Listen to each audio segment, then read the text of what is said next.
We're happy to speak this evening with Giselle Mendez, founder and the chief volunteer at the Volunteer Center of Trinidad and Tobago. Thank you for joining us, Giselle. But we start off with you giving us an overview of the center. Thank you. Great. DK, thank you very much for the opportunity to be here with you this evening. The Volunteer Center of Trinidad and Tobago, our commitment is really about creating a culture of volunteerism, social responsibility, and active citizenship. We focus on developing custom-built interventions that focus on high priority development needs that support the Sustainable Development Goals.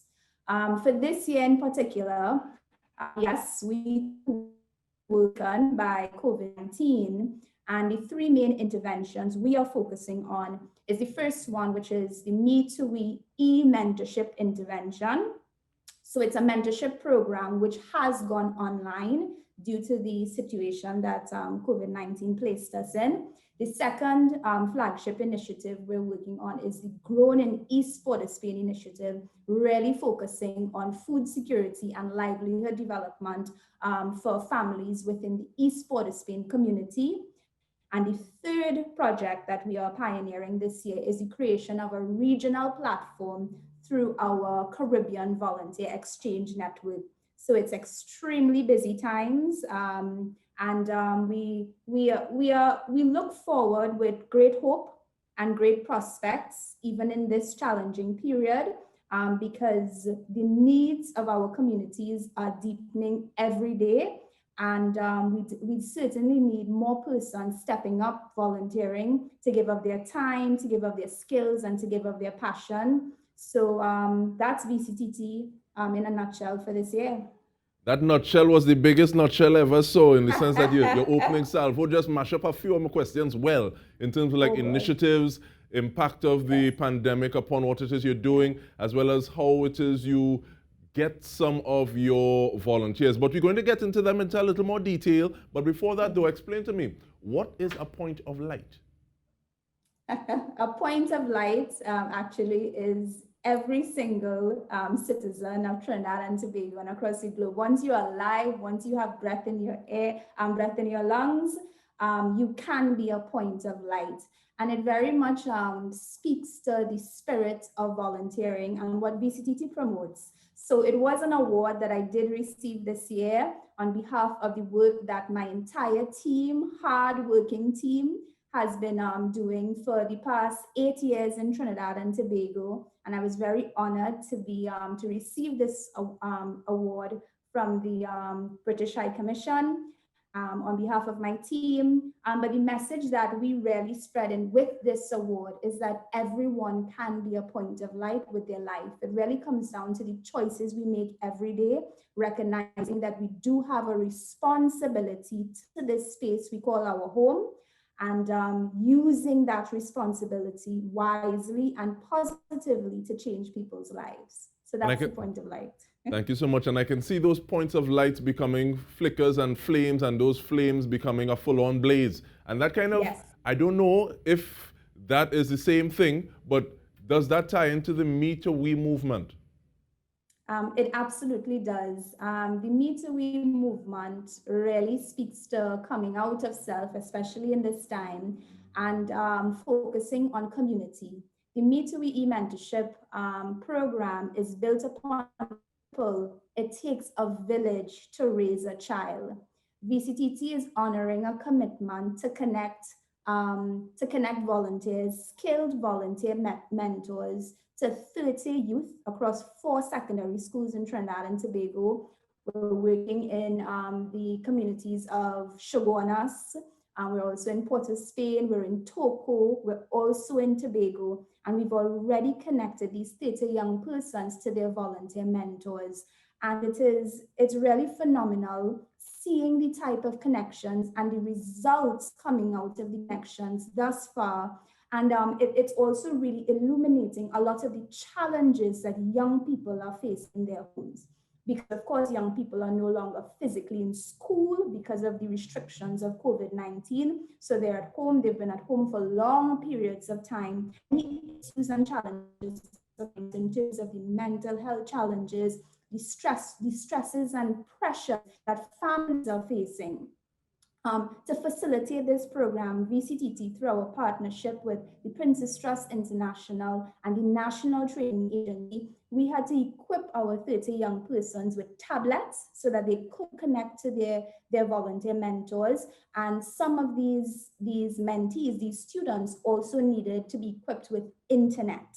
So it really was an undertaking, and really encouraged seeing some of the results coming out so far, but it's also illuminating the challenges, and not just challenges, but also the message that now is the time. Now is the time. If you have the capacity to support someone, to support a young person in your area, now is the time to actively start seeking out routes and avenues for you to be a mentor, for you to be a volunteer.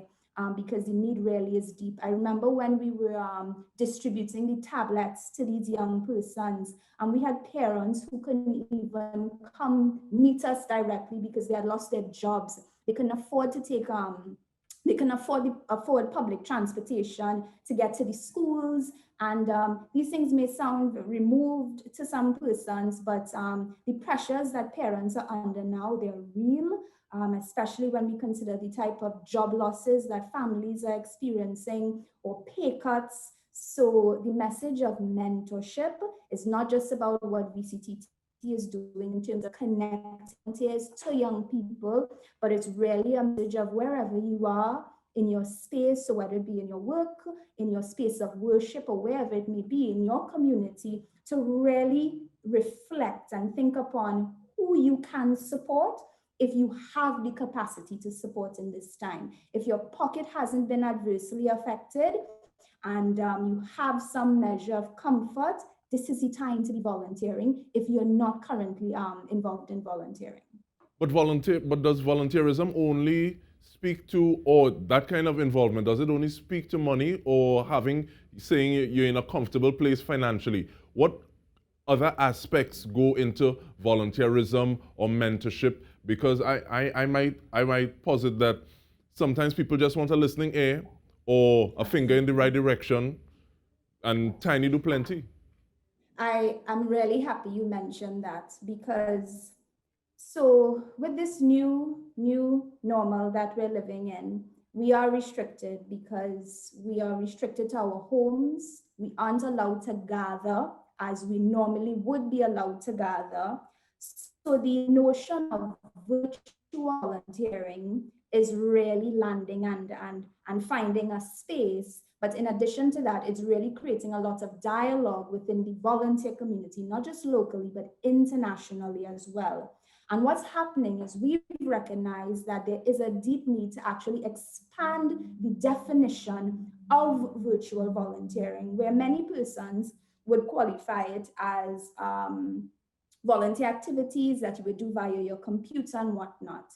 Because of COVID-19, we're expanding that definition to include volunteering or giving of your air, your skills, and so forth via phone. So just being there to listen to someone and to give that type of support, that is absolutely volunteering in this time. So you're right. I mean, the concept is expanding, and it goes way beyond your support, the support you can give, whether it be financial or otherwise. But the real message is now is the time. Now is the time for service, for giving, for volunteering. And now is the time also for us to take a break. When we come back, I want to know where you source your volunteers. I also want to know some of the things that you are doing, how people can contact you, as well as so much more. But stay with us. We are speaking with Giselle Mendez of the Volunteer Center of Trinidad and Tobago.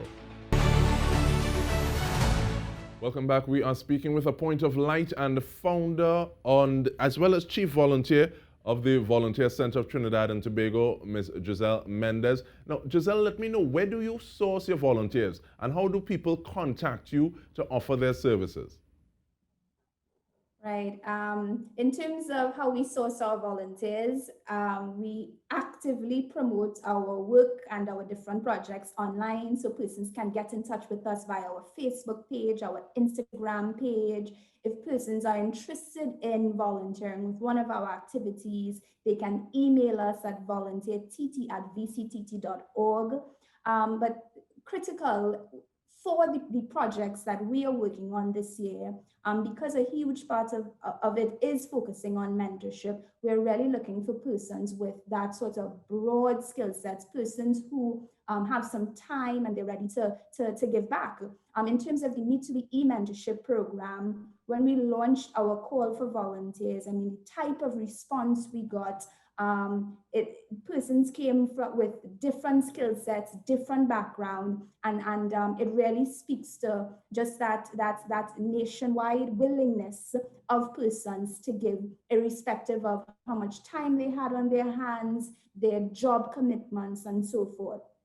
The second key project that we're working on, which I mentioned, which is the Grown in East Port of Spain initiative, that's an interesting one. We're specifically looking for persons who have an agricultural background. The first phase of that project is called the Plant Your Plate project. And because of COVID-19, we're actively supporting families in East Port of Spain with setting up their home gardens. And to support them, our call has been out for what we're calling agri-mentors, so agricultural mentors. And how that mentorship works is persons can get support via phone, via WhatsApp from the East Port of Spain community with anyone in Trinidad and Tobago who has a background in agriculture, has some time on their hands, and is willing to lend their skill sets to the persons from the East Port of Spain community. We've already launched the program, really fruitful results we're seeing coming in terms of families sending their videos, sending their pictures of the homes that they've started to grow, because of course the objectives are around food security and livelihood development. In a time like this, we do want to provide people with seeds so they could plant their food and again, get that whole Plant Your Plate initiative going on, directly giving families a tool and a mechanism to buffer some of the challenges they're facing because of job losses and so forth. But we absolutely still need support in terms of agricultural mentors who again have time, and the ask is very simple. This specific project is mainly focusing on virtual volunteers. So again, if anybody has an agricultural background and is willing to give their time and supporting the cause for families in East Port of Spain, they can get in touch with us via email, volunteertt@vctt.org, Facebook us, or Instagram, and we'd love to hear from you. And when you say Plant Your Plate, I think of Y Farm TT. Yes. So we say hello to the folks in Siparia as well as the Farmers Collective, and looking for big things coming. But that also raises the question of how do you find some of these partners? Because I've heard you speaking about a few partners well, and I like the fact that there are. You operate possibly in different spheres, but at the same time, you're coming together for a common cause. How does that go? Absolutely. And just to confirm, our partners for the Grown in East Port of Spain initiative, we work closely with Y Farm. That Y Farm family, the Y Farm team, they are actually an agricultural lead. We also have huge support coming from the Jeff Small Grants program. So they're a key partner helping to fuel this initiative. So big props to the Jeff Small Grants program team. VCTT is an organization that is centered and actively works on collaborations. We rarely take on any project or any intervention alone. In times like this, I think actually the message of collaboration really needs to be explored in a much deeper way, whether it's within civil society or within the public sector. But we do understand that resources aren't what they used to be, and we really need to figure out in terms of the objectives we're speaking, whether on a national level, on a VCTT level, in terms of volunteerism, who are the stakeholders that we need at the table that can really support us with getting to these goals. everyone should be bringing their to the table. And then when we are all coordinating and collaborating around our, that's where the true magic happens. In terms of us, I mean, I think we've been really fortunate because of our 8-year legacy of work. In some measures, some partners have come to us, and others we have actively gone out and approached and said, this is the mandate, these are the objectives. Can you bring your strengths? Can you bring your resources? I must at this point mention Port of Spain Corporation, East Port of Spain, the company that we're doing in East Port of Spain would not be possible without them. Actually, with East Port of Spain Development Company that brought the concept to us in terms of, they saw that gap, that deep need in terms of unused spaces across the East Port of Spain community. VCTT at the time was looking to do some work in the area, and our minds came together, and I mean, it's been great partnerships ever since. But we really believe in the concept of togetherness. We live the concept of me to we, and it's the way, it has to be the way we approach the work that we do, just in terms of optimizing the limited resources that we do have, but also when we start speaking about pursuing sustainability, ensuring true meaningful impact. And as I would have mentioned initially, we're very much focused on those sustainable development goals, leaving no one behind. Those goals cannot be tackled alone. Actually, the mandate within the Sustainable Development Goals speaks to the critical role of volunteers and also members of the public sector and private sector coming together that would make those goals possible. Now we have about 1 minute more, but I'm wondering, with those things in mind and that ethos in mind, how excited were you to see a Ministry of Youth and National Service come on board? To be very honest, I was very hopeful. My position now is that this is an opportune time for the Ministry of Youth and National Service to really frame a strategy around national service that is really centered upon the type of citizens tomorrow, the Trinidad of tomorrow requires. And if we frame from that context, it really speaks to the type of work that we need to do now. I think sometimes when people hear about national service, they think about the military and so forth. But I do think there's a lot of opportunity if we position national service for being that engine room that can really begin creating a citizenry that is conscious of community, that is deeply conscious of social issues and our responsibilities and the avenues in which we can get involved.